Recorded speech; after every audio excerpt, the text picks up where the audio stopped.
Alright guys, I apologize for the long break. It's been quite the past 2 weeks. In California for a week, competing for record breakers. Before that, I'll be honest with y'all, I was kind of a wreck with the stress and hurt my thumb and all, and really not totally mentally prepared for the meet, but it all worked out. And I'm kind of back to normal now, just getting back into the swing training and getting back into the swing of doing these tutorial videos. So we're moving on to the next kind of advanced topic. I am going to go back and talk about relative percentages, but I want to get y'all another real nice detailed spreadsheet you can download, play around with, and that's not quite finished. So in the meantime, I'm going to talk about something else that's very important. We're going to go back to when we were in the Unfuck Your Program part, talking about identifying weaknesses and choosing variations to target those weaknesses. We're going to get a little bit more specific about that today. So right here we have the 5 steps to identifying and correcting your weaknesses using different variations. So we'll get into each one in turn.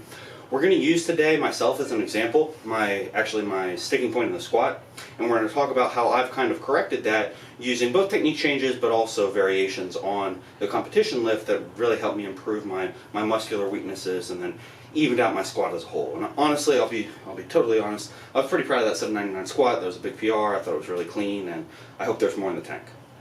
So, first step, identify your sticking point. This one should be pretty easy. All you really have to do is go back, look at your videos, and see if you're doing multiple reps, you're going to look for, at the end of the video, you're going to look for kind of like the last couple reps, maybe even the very last rep. Ideally, you have a video of a 1 rep max attempt. Whether you were successful or not, if it's a true 1 rep max attempt, you'll definitely be able to see where the bar starts to slow down, and that should give you a very good indication of where your sticking point is. That's all you're trying to do at this point, all right? Identify where the sticking point is. If it's in the squat and you're a raw squatter, usually your sticking point's going to be somewhere in the hole or maybe an inch or two out of the hole. Some people do have the issue where they kind of get stuck at the top. That's much more rare unless you squat in a suit. I know absolutely nothing about squatting in suits, so I'm not going to talk about that. For raw squatter, generally going to be in the hole. And that's the case for me. I get stuck in the hole, and it happens, well actually we'll get to that in a second. All you do in step 1 is identify the sticking point. Step 2, that's the tricky point. Why does it happen, right? So you can read online getting stuck in the hole. What happens when you get stuck in the hole, right? Are you just kind of like stuck and you can't get up? Do you fall forward? Do you fall backward? That's kind of the first step, is saying, okay, I get stuck, then what happens? Now, if you go online, usually you'll see something that's very straightforward. It says, okay, you're falling forward, that's probably a posterior chain weakness, you need to correct that with good mornings, box squats, blah, blah, blah, blah, blah.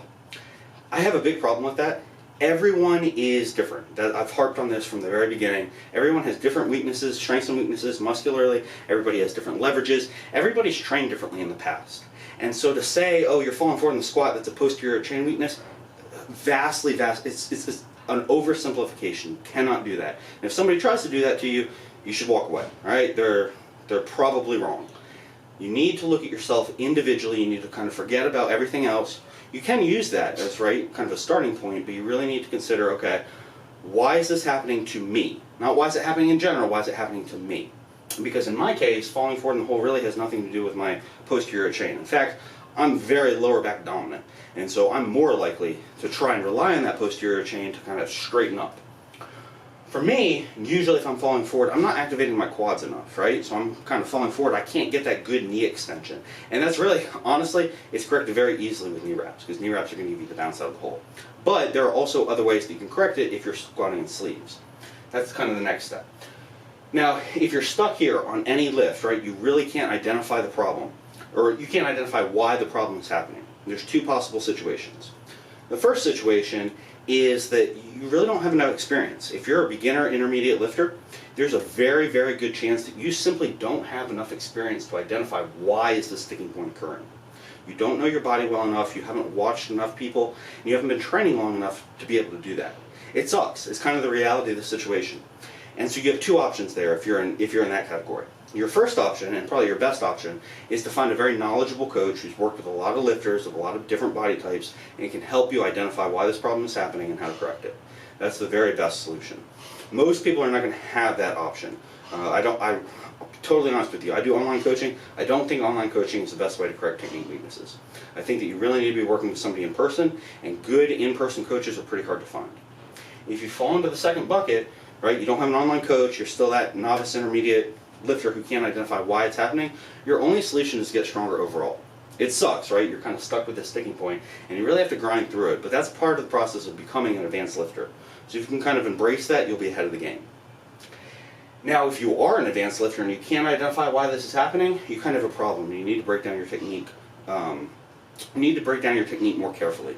Really start from the ground up. Maybe go back to my Unfuck Your Squat video or whichever other lift you're working on and really try and figure out, okay, why is this happening? What do I know about my own body, my own training, my own past experiences to kind of identify it? This is by far the hardest step, right? That's what we got the question marks. You make it through this step, not quite to profit yet, all right? The next step, you have identified this sticking point, okay, I get stuck in the hole. I know what happens when I get stuck in the hole. I'm kind of falling forward. And I know why. It's because I'm not extending my knees properly in that position. So now, your next step is to look for the muscular weaknesses for why this is happening. If you can't extend your knees in the hole in the squat, that's pretty obvious, right? Like your quads are probably not doing the right thing. It can be something else, right? It could be, okay, well my hamstrings are really going completely lax in that position. I have no hamstring tension at all, and so my quads aren't, I don't have the right leverages in order to extend my knees. That's a possibility. Same thing with kind of your glutes, high hamstrings, glutes. That could be an issue. In the other lifts, it's often very obvious, right? So if your sticking point is in mid-range of the bench press and you can't lock out, well, it's a tricep weakness, right? That's usually going to be the case. This step should be a little bit easier because you can also look at other lifts, right? You can look at assistance lifts. You can say, oh, well, I'm really good at hamstring curls and stiff leg deadlifts, but I can't do hack squats or leg extensions. Very obvious, right, that you have a quad weakness. Muscular size is not a good indication of muscular weakness, right? My quads are fucking jacked, like, to be honest with y'all. But that doesn't mean that I'm activating them in the right positions, and it doesn't even mean that they're strong relative to my other body parts, right? I also have pretty thick erectors, so the fact that my quads are large is not necessarily an indicator that my quads are not weak, if that makes sense. So right here, you're really looking for, okay, when I'm doing my other exercises or when I'm in this position, can I tell which muscles aren't firing correctly or which muscles aren't strong enough to fire correctly? It's not the easiest thing in the world to do, but it should be easier than step number 2. Step number 4 is to just draw a connection between these two to identify, okay, what exercises can I use to correct this?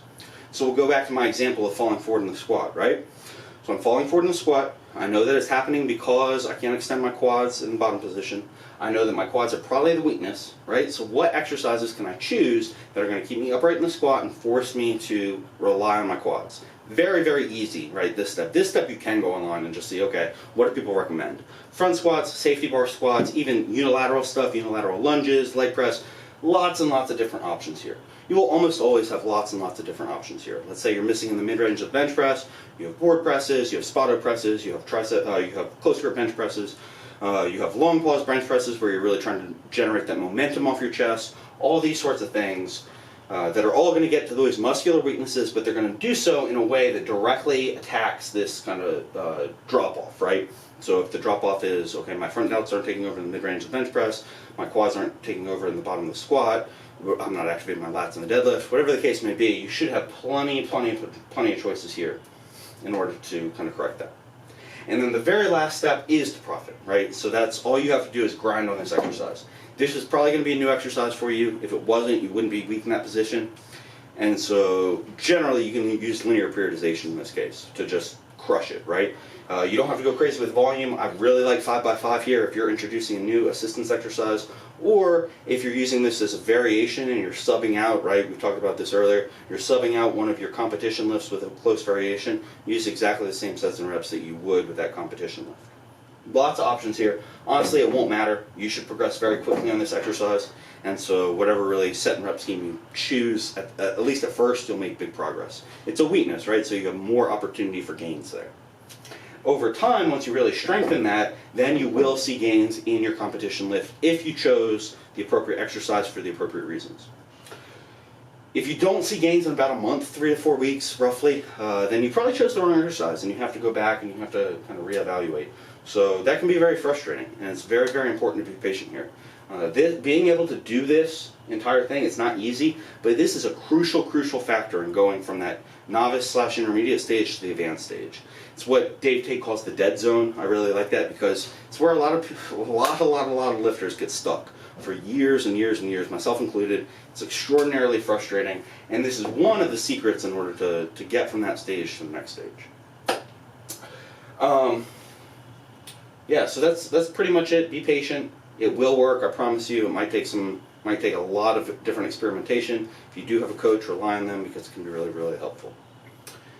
I think that's all we have for this video. Trying to keep it a little bit shorter today because I have a cool announcement to make. I'm going to be writing for Barbend in the future, and so all of my most of my upcoming videos, including this one, will have an accompanying article on Barbend. So if you prefer to read rather than to have to listen to me ramble on about this shit, you can just go look at that article. You can kind of skim it, get the highlights, and maybe take a look at some of the points in the video. I'm going to link to the highlights below in the description, and that should be a great way for you to learn no matter how you prefer, right? Reading, watching, writing, whatever the case may be.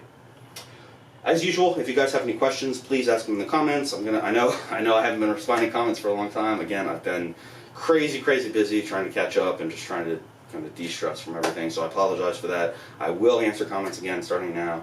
And if you have questions, you can always email me as well, ben@phdeadlift.com. Thanks for watching. Stay tuned for more.